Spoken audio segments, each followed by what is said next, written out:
Now next up, we have the TCA cycle, or Krebs cycle.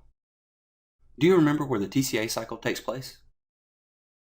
Great! The TCA cycle is going to take place within the mitochondria, and it produces high-energy electron carriers like NADH as well as FADH2, and it can be used to generate ATP via oxidative phosphorylation at the electron transport chain.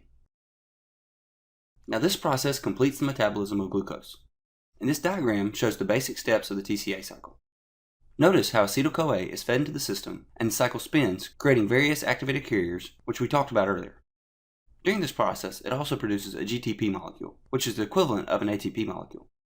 And once the TCA cycle is done, it's ready for another input of acetyl-CoA, and will just keep rolling. Now this was a very basic example of the TCA cycle, and now we're going to add in some enzymes as well as some intermediates to spice things up.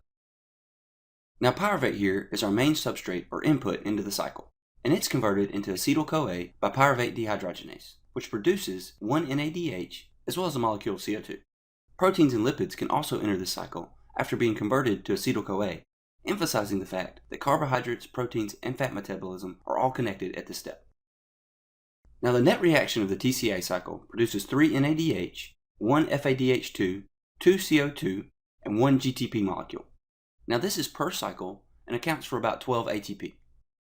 Now we created all these activated carriers, and where do they end up? Well, these activated carriers are going to exchange electrons later on at the electron transport chain to produce ATP. And when we discuss the electron transport chain, we'll see how each NADH molecule is used to create about 2.5 ATP, and each FADH2 molecule is used to create about 1.5 ATP. Now another important point here is that each glucose yields 2 molecules of acetyl-CoA. These 2 acetyl-CoA molecules will both be able to be fed into the TCA cycle, and this will result in 1 cycle per acetyl-CoA molecule. This means that we're going to get a total of about 24 ATP for each glucose molecule. Now the TCA cycle is regulated by 3 major irreversible steps, and these are catalyzed by the enzymes citrate synthase, as you see here, isocitrate dehydrogenase, as you see here, and alpha-ketoglutarate dehydrogenase, as you see here. Now in our first step here, citrate synthase will combine acetyl-CoA with oxaloacetate to form citrate. And citrate synthase here is actually inhibited by high levels of ATP. And this makes sense. The TCA cycle is used to make ATP. If there's plenty of ATP around, there's no need to go through the TCA cycle.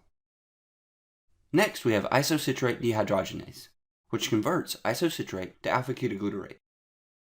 And this process produces an NADH, as well as a CO2. And notice how isocitrate is a 6-carbon molecule, and alpha-ketoglutarate is a 5-carbon molecule, and the carbon that we lost was lost as CO2. Now this enzyme is also inhibited by ATP as well as NADH, since if you had a lot of these around, there would be no need to go through the TCA cycle. And conversely, it's stimulated by ADP, which also makes sense, since if you had lots of ADP around, you'd want to convert it into ATP. Now in our last irreversible step here, alpha-ketoglutarate dehydrogenase converts alpha-ketoglutarate to succinyl-CoA. Now alpha-ketoglutarate dehydrogenase uses the same cofactors as pyruvate dehydrogenase. And do you happen to remember these cofactors?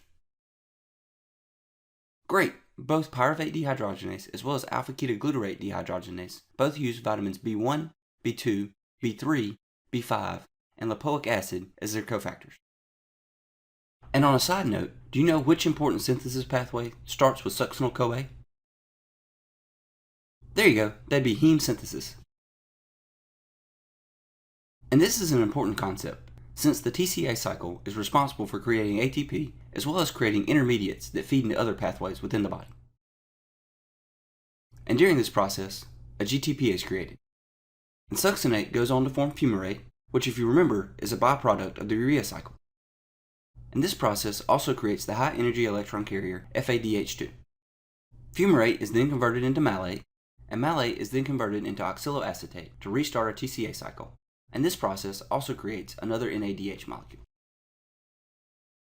Now to help us remember the components of the TCA cycle, we have a mnemonic. And the mnemonic is, citrate is Krebs' starting substrate for making oxaloacetate. Where the C in citrate actually stands for citrate, where the I in is stands for isocitrate, where the K in Krebs stands for alpha-ketoglutarate, where the S in starting stands for succinyl-CoA, where the S in substrate stands for succinate, where the F in 4 stands for fumarate, where the M in making stands for malate, and where the O in oxaloacetate also actually stands for oxaloacetate. Alright, now let's take a shot at a quick flash quiz.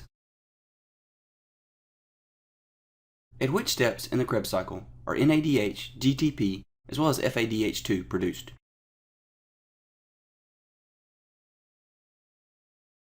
Now this question is asking where our activated carriers are created. Now NADH is made at 3 different points. When isocitrate is converted into alpha-ketoglutarate, when alpha-ketoglutarate is converted into succinyl-CoA, and when malate is converted into oxaloacetate.